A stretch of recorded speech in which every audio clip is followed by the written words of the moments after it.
Hi friends, இன்றைக்கி வந்து கொத்தமல்லி புதினா சட்னி எப்படி பண்ணலாம் அப்படின்னு பார்க்கலாம். அதுக்கு ஒரு கடாய் வச்சுட்டு 1 டேபிள் ஸ்பூன் ஆஃப் ஆயில், அப்புறம் வந்து 2 டேபிள் ஸ்பூன் கடலைப்பருப்பு, உளுத்தம் பருப்பு, ஒரு நெல்லிக்காய் சைஸ் வந்து புளி, அப்புறம் 4 பல் பூண்டு, அதுக்கப்புறம் காரத்துக்கு ஏற்ற மாதிரி வத்தல் போட்டு நல்லா லைட்டாக வந்து வறுத்துக்கோங்க. அதுக்கப்புறமா வந்து ஒரு பிடி வந்து நான் வந்து கொத்தமல்லியும், ஒரு பிடி வந்து புதினா எடுத்திருக்கேன். அது போக சாம்பார் வெங்காயம் ஒரு 10 to 15 எடுத்திருக்கேன்.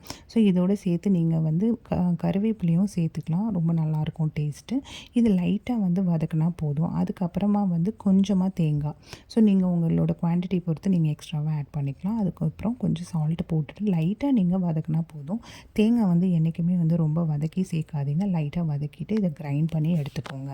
இதை வந்து சப்பாத்தி, இட்லி, தோசை, சாம்பார் சாதம், இதை வந்து வெறும் ஒயிட் ரைஸில் சூடாக இருக்கிற சாதத்தில் போட்டு சாப்பிட்டிங்கனாலும் அவ்வளோ டேஸ்டியாக இருக்குது. இந்த 2 days வந்து நீங்கள் ஃப்ரிட்ஜில் வச்சு தாராளமாக யூஸ் பண்ணலாம்.